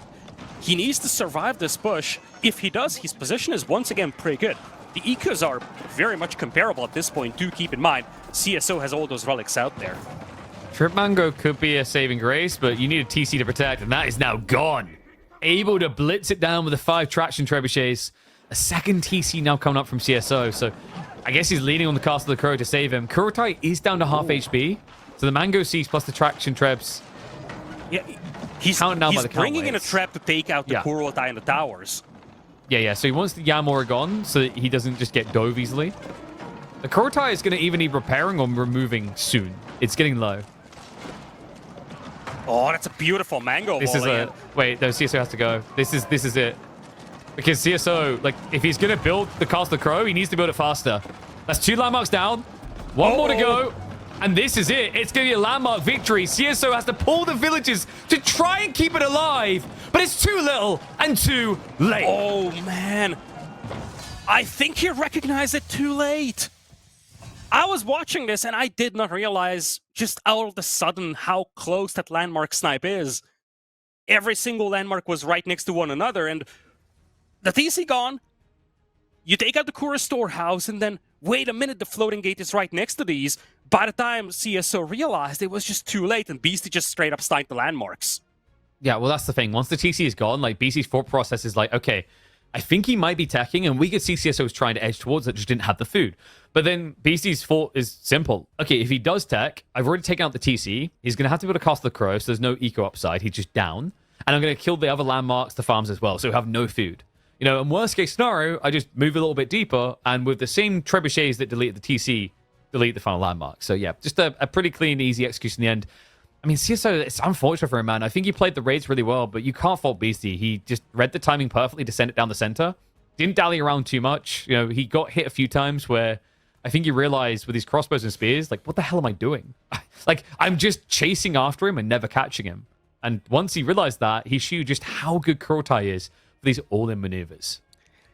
The thing is, and this has been the theme in Age of Empires 4 for the last few years, eco-heavy plays seem to dominate more aggro plays because players have found ways to preserve that eco so frequently, and we've seen an instance of that right here as well. The raids were awesome by CsOH when they were happening, but the moment that the raids have ceased, Beasty was able to leverage all those traders and just outmuscle his opponent. For a moment before the highlights, we could have seen the stats. There was like a 4,000-ish gold advantage for Beasty in that game, despite the fact that CsOH had 5 relics. Yeah, and you know, I'm looking at this next upcoming matchup. We talked about the House of Lancaster pick for Beasty. CsOH's gone a little bit more standard with the Abbassids. That's to be expected here. The new Abbassid camel traders are big zoomers. My worry is I feel like Lancaster has a really good counter in playing Yeoman. Also, like, we're talking about a very defensive map. And defensive is the dream for Lancaster. They don't really need much. So really, when you're looking at how this plays out, you've just got to ask the question, like, does trade scale better than Manos? And if this was the old Abbassids, whether you got the secondary resource in Feudal Age, I could be convinced. I'm a little bit skeptical about just gold versus food wood scaling. Interesting question, because one of the best ways back in the days to beat the Malians, which kind of built on the same concept of passive resource income, was to trade. Because the idea was that if the Malians play very passive and they just build up their passive resource income, the pastures, the pit mines as well, you build up your trade from the very beginning and you can actually get a much more rapid scaling. So I wonder if that concept works against the manor play here. We do have the Abbassids. And again, we gotta say, Abbassids, they've played a grand total of 8 games in this tournament. 0 bans, 8 plays. So, probably the least play... Actually, it is the least played civilization, if you exclude HRE, which was banned in almost all sets across the tournament. They're a little bit of a funky one, I think, Abbassids, because like the thing is that the core of them, they rely on these greedy plays that are trade or TC-oriented. And we're still coming off the back of a Pro Scouts meta where either Pro Scouts are all in or slash Fast Castle is good. And don't get me started on Fast Castle. It's not something Abba does well either. Like the Castle Age idea is kind of weird for them. It just feels like it's a worse version of Abbassids. So a lot of potential negatives, but Frisian has been a kind map to them before. So I mentioned the trade, but we have to also remember this is a decent map for TC spamming. You can drop them on the fish. You can bolster your economy there. And, you know, most civs, I think, kind of struggle with this idea of like 2 TC versus mana spam. The point of return investment is kind of worse. But with Abbassids discounts through things like Eco Wing and fresh foodstuffs, plus the fact they can build those on the fish, I could see a world in which the Abba win out. My only issue is like looking at the military units. I'm not really sure how your units are going to feel better than Lancasters on average. Yeah, that's a weird question, I feel. I think one of the issues you have with the Abbassids is it's difficult to find premium units to play with. Their core army is actually pretty decent, and they have a lot of nice buffs for their, I guess, cheaper units, the archers, the spearman line. But you are kind of lacking a really nice premium unit that you can leverage. And that is applicable across the game. And when you look at a map like Frisian Marshes, that kind of bites you in the back. You don't have a unit that can dominate the battlefield in early game. You don't have a unit that you could just fall back onto in late Imperial. I feel like across the board, one of the issues you have is that by the time you really scale your economy, you're kind of handcuffed by the fact that you have a nice set of baseline units, but you don't have a lot of population-efficient units. Yeah, well, the thing is with like Abbassids, they can get very pop efficient in the hyper late game, but like scaling camels early on is tricky.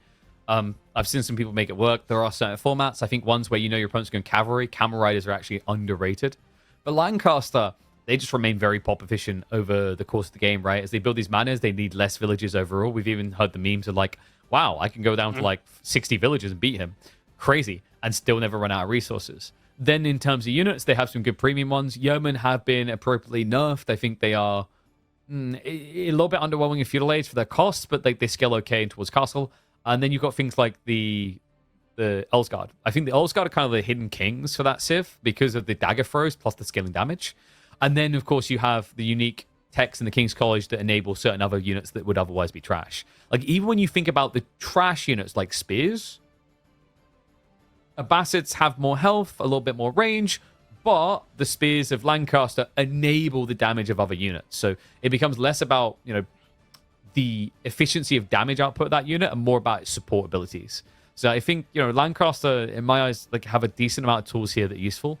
Some builds are going to feel a little bit weak, so there was a really powerful one around King's College with the Demi-Lancers, where you went for the tech that's called Colorvesses, which is basically heavy maces for horseback units. And that was really good at stopping mirrored fast castle builds. Obviously, against Abbassids, because they have camels, that's a no-no. So likely what we'll see Beasty do is like anchor down, play yeoman, spears. If he sees trade, he'll wrap for it, because yeomen are very fast.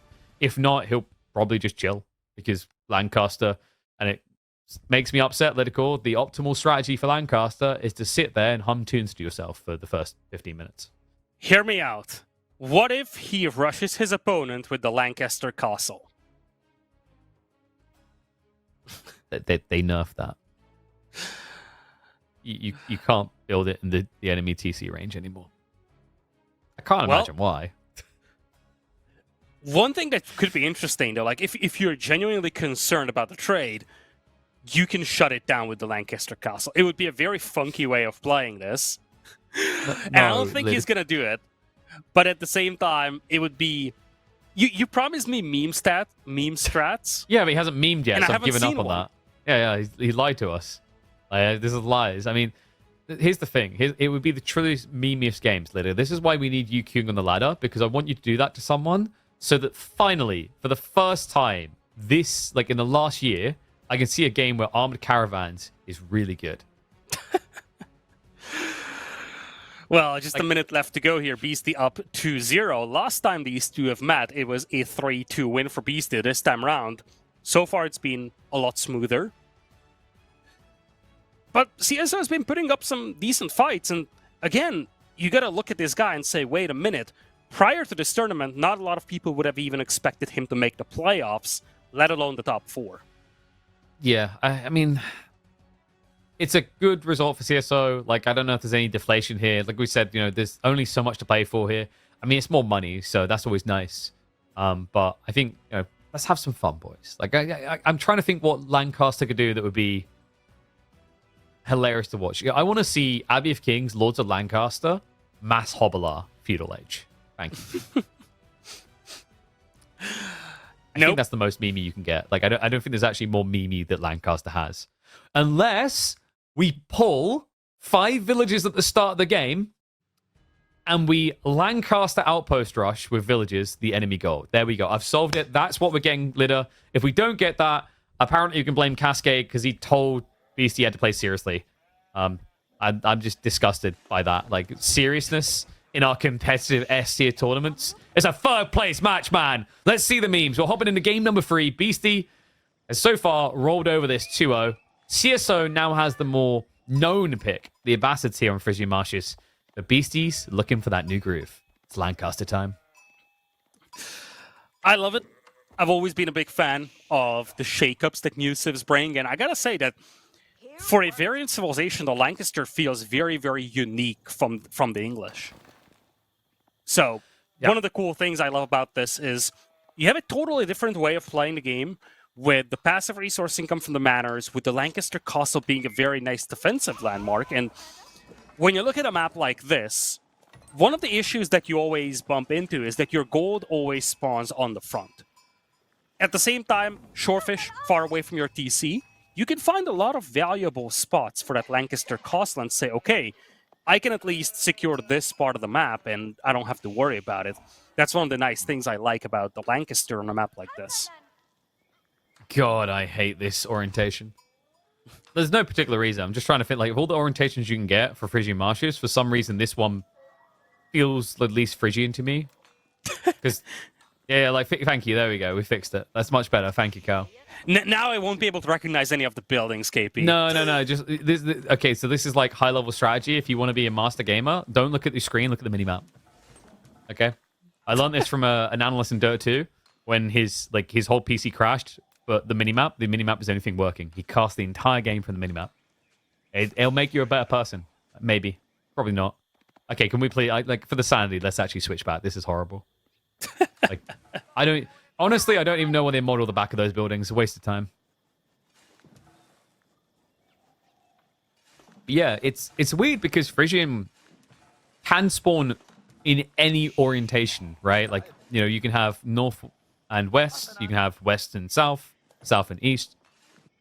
I'm trying to think, like, some maps don't have that, right? Like, Four Lakes, I think, is always northeast, southwest, and then northwest, southeast. Gorge doesn't have that, right? No, yeah, Gorge doesn't have, like, yeah. So, I don't know. I don't know if I prefer this or not. Maybe it's just because it's unfamiliar. I guess, like, you know what it is? In a really deceptive way, it keeps things fresh. You know what I mean? Like, oh, wow, I'm playing a different map. You're not, though. It's the same one. Anyway, Tradewing coming in here for CSO. If you can't beat them, join them, I guess. That's the plan. Lost to the trade in the previous game. Now we'll try to play Trade himself. On the other side, no surprise from Beasty with the Lancaster Castle. Nicely tucked in between the gold and the berries. So, meant to protect both of those resource deposits. Yeah, how do you feel about those people that, like, rotate their map to be a square? I don't want to talk about it. Right? Because, like, I had someone actually proposition a tournament. They're like, KP, I'd love for you to run a tournament, but the players all have to play with with their map oriented like I play. I'm like, that is so hard to police. They're not going to do it. And I'm not going to be able to easily keep track of it. And I'm going to hate you as well for it. But thank you. Maybe a different... Yeah, and you're going to have to ask the production team to make the proper rectangle in the bottom right corner because... oh, yeah, true. The square map does not fit our UI, unfortunately. Yeah, more budget costs? Oh, my God. I'm just going to have to ask, like, Adobe AI to do it for me. All right, so anyway. We have got the normie build, by the way. It's Lancaster. This is a little bit less normie. I love what CSO's done here straight away, though. Look at where he's trading. Diagonally. Oh, it's across the map. Mm-hmm. They're fast, and you get more money this way. Perfect. It's greedy, but it's the smart type of a greed. You know that you're not going to face any enemies right now from the Lancaster. Might as well just go full greed at this point. And Beasty is just going to try to match up against this with a full manor build. Uh-huh. And now, this is why Beasty didn't do your patented Lancaster Castle on the trade post builds. Fair. Now, I think the big thing here for Beasty is that once he rushes up the manors, he could pull the Demi-Lancers to try and shut this down. Because I don't think he can afford to just leave this totally untouched. Yeah, so, like, this is really the litmus test we've been wondering about, because, like, we don't see many trade games these days. I feel like most people, when they see House of Lancaster doing mana spam, they have a fast castle, they cheap TC, or they all in. Like, trade is not really commonly on the menu here. But I don't hate it. I would much rather see trade against the Lancaster than trying to all in this. I mean, I wonder if free TC would have been better for Abbassids, though. That's the conundrum. Mayhaps. Is that the word you're choosing to die by here? Yes, that's the word. Mayhaps.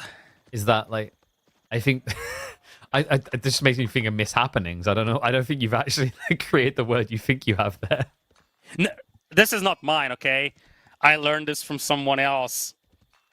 Oh yeah, the classic is someone else's someone else's fault, right? Like it was an Aussie dude, okay? So they speak weird dialect of English.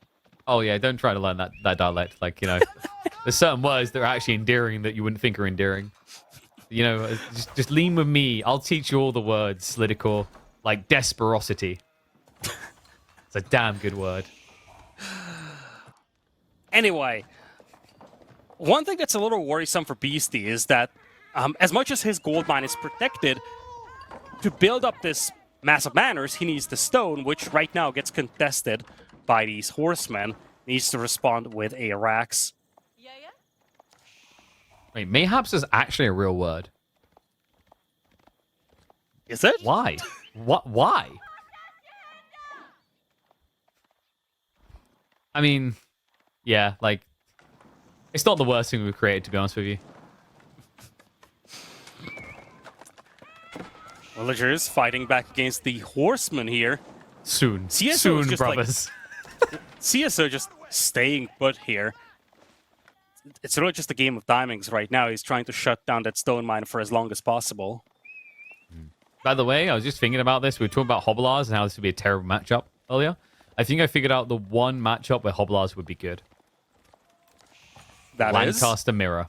Yep, there we go. So thankfully, we don't see that here. You say thankfully. We never get to see Hobblars work.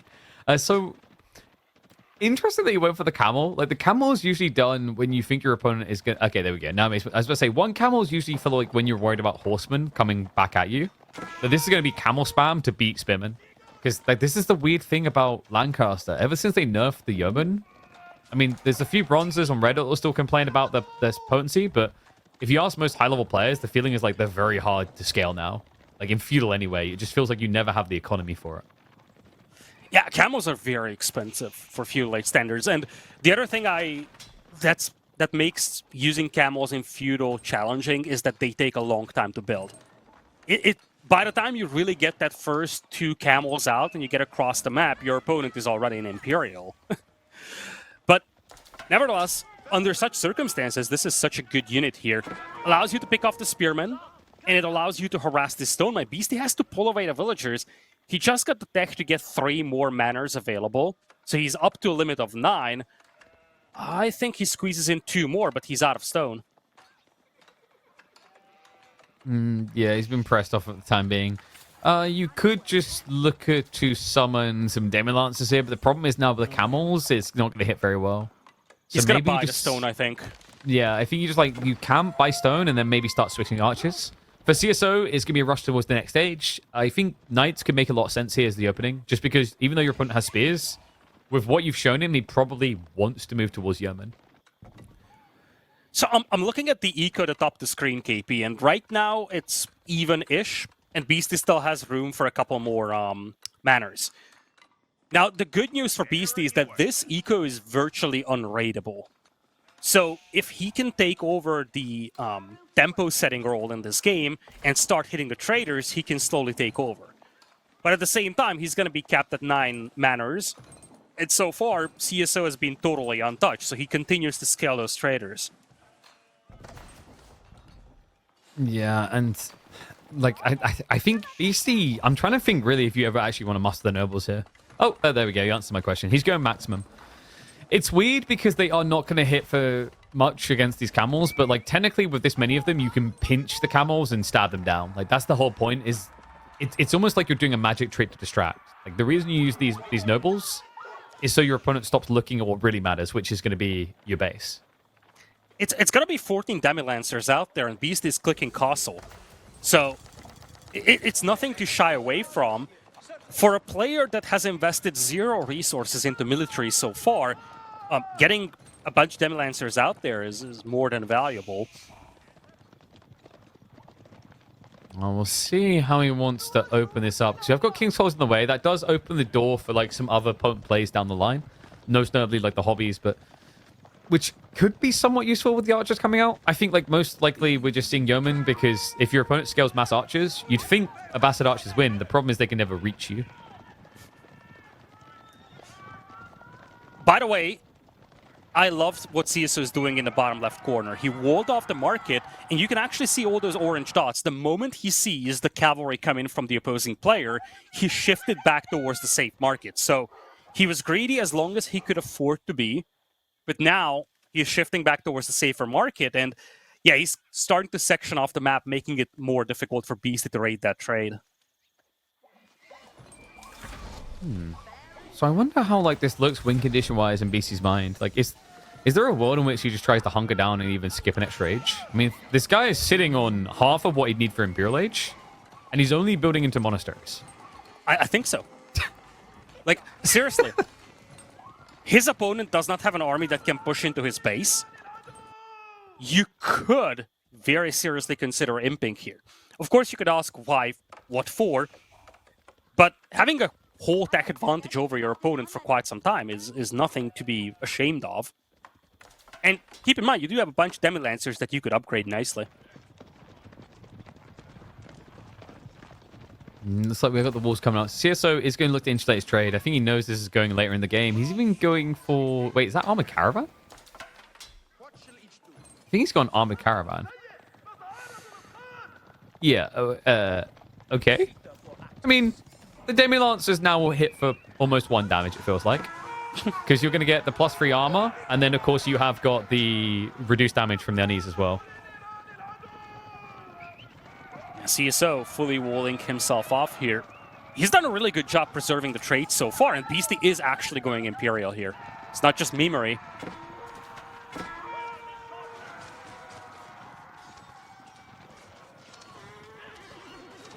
All right, so he knows they're eventually going to die, but it's created all this... Like, this is the thing. I feel like a broken record with Demi-Lancers at the moment. They do win games. Like, look at the space they've created. You know, there's so much space here that all of a sudden Elon Musk might want to invest. Like, this is ridiculous. Wingard Palace is coming in, and CSO's entire aggro force is on the opposite side of the map. Yeah, it also forces you to invest heavily into not just the camel archers that you have, also the camel riders. Beast is now pivoting into spears. He is aging with the Wingard Palace, but I don't see the full tech switch just yet. Most of the Demi-Lancers will be gone, however, and... you know, there are still positions within Beasty's base that are quite exposed. He just shifted to the gold mine to the north. So if CSO wants to punish this Imperial, he's going to have an opportunity to do so. Except most of his army is archers. And those manners attack. And the Demi-Lancers just got automatically upgraded.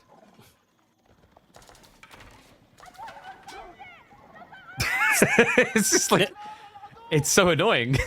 He knows he needs to go in, but it feels like an army this small might be 1 by 1. No, I'm looking at the gold mine to the far north of Beast's base. That is totally undefended. That's true, but... Well, yeah, you have 2 towers.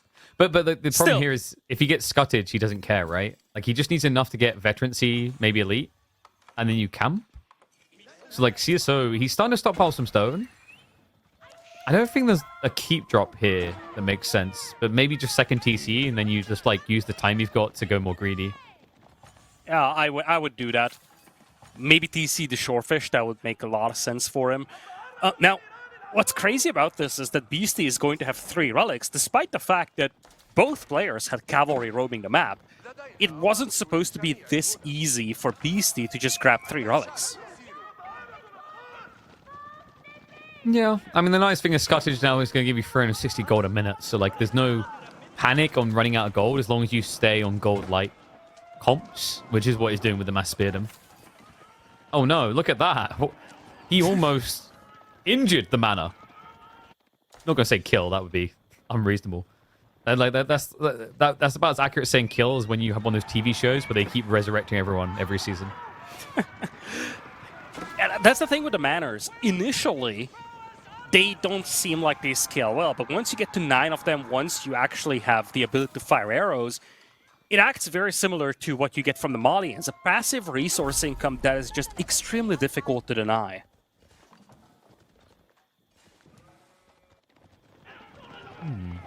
I wonder, CSO, so we've done military wing, we've done trade wing. You could go culture. Culture makes a lot of sense to finish this off. You'd think eco wing because of the farms, but like with gold savings, then again, he's just got so many traders. Probably doesn't care that much about the gold expense in Imperial. The Demi-Lancers are being used perfectly here by Beasty. He actually pulled his monks to heal these Demi Lancers up. And as you said, when he aged to Imperial, these units shadow tech, which means that really, basically ever since he clicked up from Feudal Age to Castle, he just picked a bunch of Demi Lancers, went straight into Imperial, and he still has a formidable force. It's not something that you can do with most other civilizations. You cannot just say, okay, I'm not investing at all in my army, instead I'm just rushing the next age, yet you still show up with a formidable force. Well, CsOH has got the full all in, so no threat to him. He's still been casually just getting all this stone accrued. I think, like, he has been actively gathering off of a stone vein, right? This isn't just him having it as a secondary resource, so I guess he just wants to go Sacred Site Victory here, like tech up, double keep drop, and then play towards that, but you're giving a lot of time to Beasty. Yeah, way too much time, in fact. Like, look at that force from Beasty. He's got 20 Demi Lancers now, all imp techs. Keep in mind, CsOH has yet to click up to Imperial. I think he just clicked now.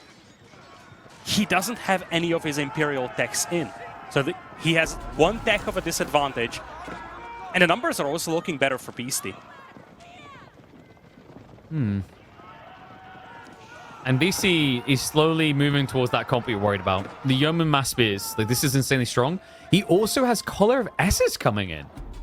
I mean, well, yeah, like 19 Demi Lancers, right? So, like, he's just getting a cheap, efficient solution to Golems. This is kind of crazy. Considering how weak undamaged Demi Lancers are meant to be, it's about to look comical watching them beat mass, heavily armored Golems. And look at this. Now the traders are being exposed. As long as the walls are up, the trade makes a really nice backline economy for CsOH. But this is the difference between the trade and the manors that Beasty has. Beasty's manors are very, very difficult to harass, destroy. Whereas with the trade, if you ever find your way through these walls, you can hit these traders. There's the second wave coming in. The Demi Lancers are coming through as well. I mean, this is... I don't remember the last time I saw, like, this Demi Lancer spam strategy. It feels like everyone just moved on from that with the Wingguard. Usually you see them spamming spears.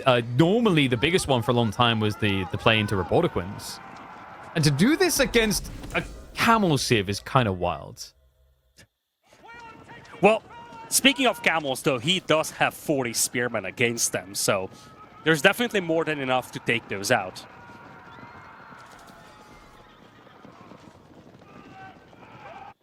He has also got the big threatening army just lingering behind, so moves out to secure more gold. I mean, I'm just impressed that BC, with the way this map played, that he was able to get 3 of the 5 relics in the end as well. Like, it's pretty crazy in this position, and we do now have the scary Wingguard choice coming out. Robotiquins are going to be on the way. If, you know, because, like, at first, BC's like, oh yeah, Demi Lancers can now counter Golems. And then you realize, oh, you know what counters Golems even better? Be a gun. And now, let's look at the compositions here, KP. We talked about this in the pregame. One of the issues for the Abbassids is that they don't have a lot of, like, super premium units to play with. This army is very infantry-heavy.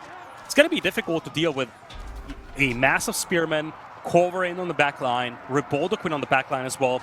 And this whole thing is very, very slow-moving, so Beasty's more than happy to chase these.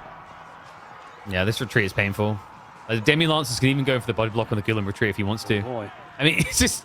You're just watching Abbassids get out-zerged, right? Which, like, that's meant to be Abbassids' vibe. They're able to just get better eco and flood you. Like, this thing about House of Lancaster, I see it time and time again, is they have these crazy timings that allow them to out-zerg any civ in the game, even Marlians. It's truly wild to watch. Do keep in mind, the passive food income from the manors is huge. It basically means that you don't need to make a massive farm transition.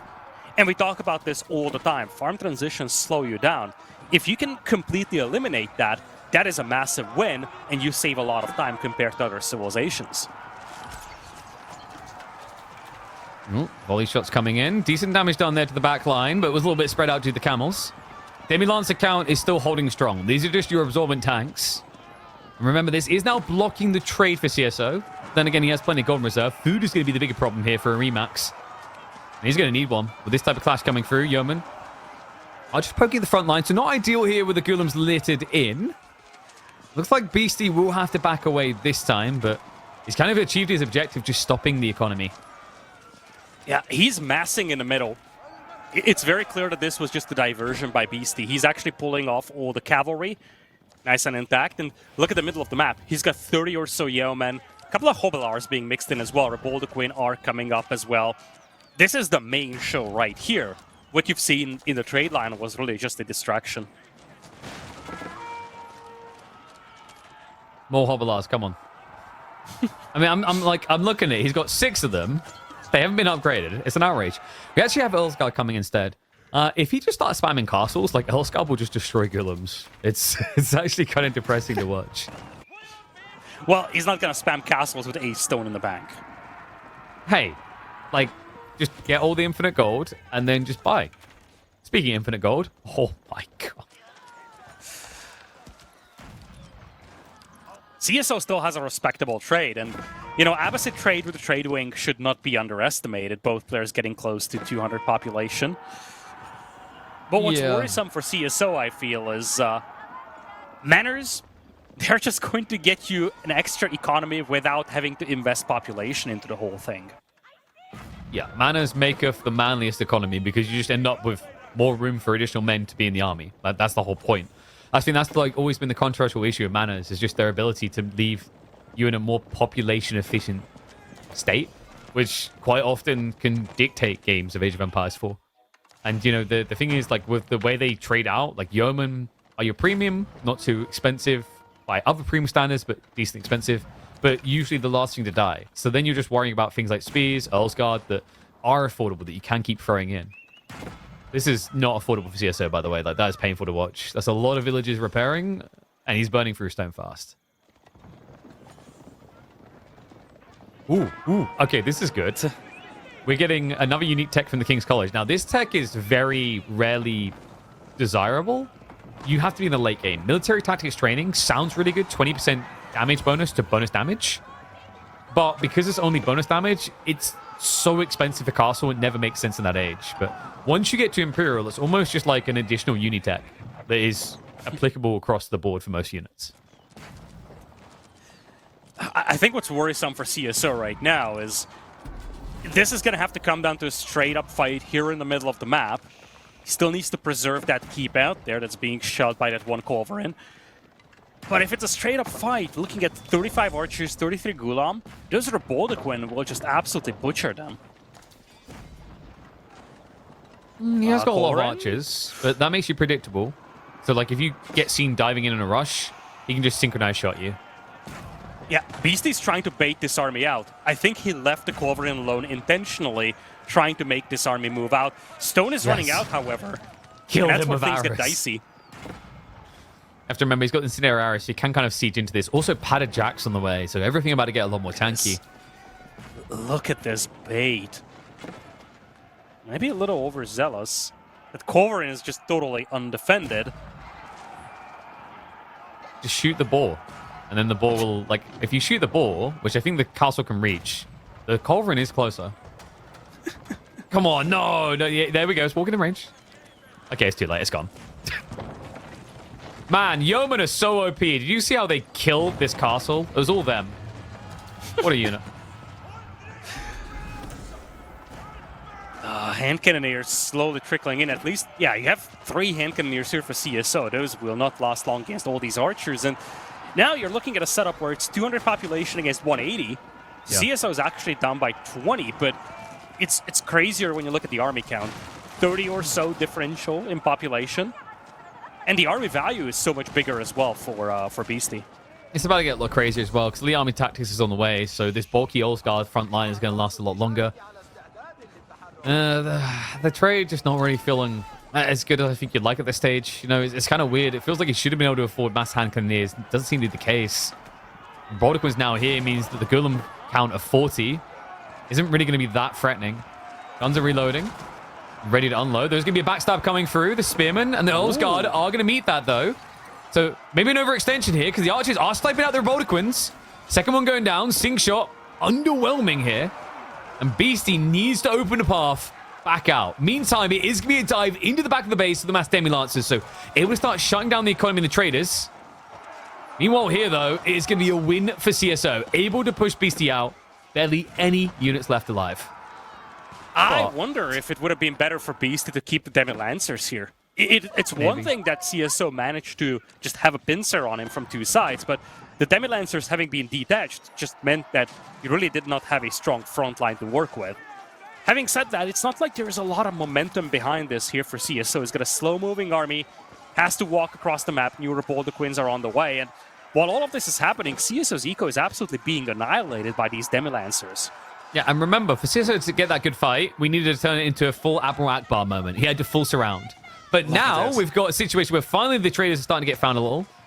Damage negligible. But the more important thing is that once CsO hasn't got that full surround, Yeoman are able to kite you out in the most infuriating ways. Look at this. It's just, the Ghoulims can't gap close. The only time they're going to reach is if he wants them to. And reminder, those guys for some reason have free melee armor. So these Ghoulims don't actually hit that hard. Beasty's cavalry has been cleaned up, however, he's down to 140 population. He doesn't have a tremendous level of gold income to replenish premium cavalry. Looks like it's just going to be full yeoman now. It's literally going to be a yeoman spam. That's the thing, right? Like, is losing the Demi-Lancers a good or a bad thing here? Because I feel like it's actually not that bad of a thing. The yeomen are the thing winning the fights for him. Oh, nice sync shot as well. Baits him in range. I mean, this is just like, all you need to do is trickle out some Earlsguard or some Demi-Lancers and focus on getting that bow count so high that every Robin Hood fan immediately buys Age of Empires 4. CS's army is in a very bad shape here. He's down to just 37 troops left and being heavily battered. Like, what shape are they in? Like, is it... I guess it looks like a Ditto if I had to choose a shape. It's not... Definitely not got some solid shape to it. And yeah, and he makes the right choice to cancel there. The sync shot would have killed him on the corner. Sadly though, that means no easy bulk gold access, which I think the reason he wanted this was maybe to try and go towards more hand cannoneers. I just don't know if hand cannoneers works here. Like, how are you catching yeomen? I think for a moment he was contemplating playing horsemen. He has gotten biology for them, but he only has a handful of them out there. And yeah, I agree with you. Hand cannoneers, they feel awkward against yeomen. Yeah, like, it'll be good against the Earlsguard. But the Earlsguard's role is just a cannon fodder. Right? They're not meant to win the fight themselves. And, you know, good guy Beasty, he doesn't want to kill the boar. That's his mascot. Gotta keep the piggy alive. You know, you don't mess with boars. They're capable of killing kings. Game of Thrones taught me that. Yeah, this boar is just chilling in the middle of the battlefield. As Beasty's pushing this one back. It's a 2-1 army advantage now. And he finds ways again to detach a couple of Demi-Lancers and hit the eco. And while all of this is happening, the yeomen are now swinging back. He's got 70 of them on the field. 22 Earlsguard as well. That's... I mean, we are talking a lot about the yeomen here, but 22 Earlsguard is nothing to be ashamed of. Why would he be ashamed? Earlsguard are giga chads, man. Like, the only thing I'm ashamed with is the fact that for the last 10 minutes he's had 8 stone. Like, when are we getting the buff damage? Come on. Extra 4 damage. Just think about that. Oh. With Elite Army Tactics, it's almost an extra 5 damage. Oh.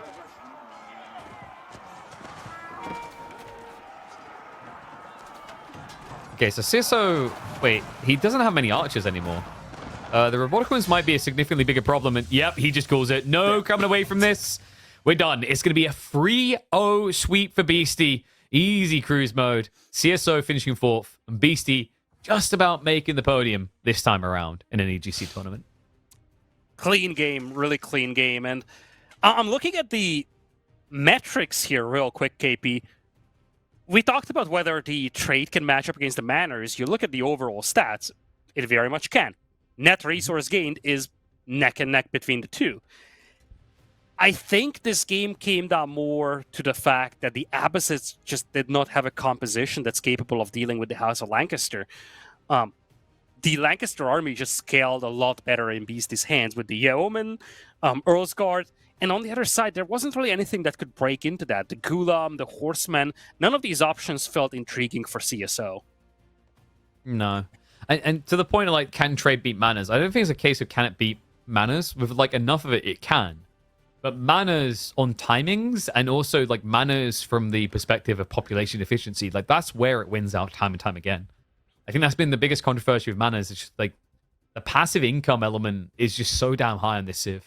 It makes the late game just feel like a blob and go. Well. That settles the third place. But of course, the main question still remains, KP. We have a champion to crown in the Elite Classic. So next up is the grand final here. We have seen one of the Chinese players who have been delivering outstanding performances across the tournament, finishing 4th. Let's see if Louis MT, the other remaining Chinese player, can take out the big beast Marine Lord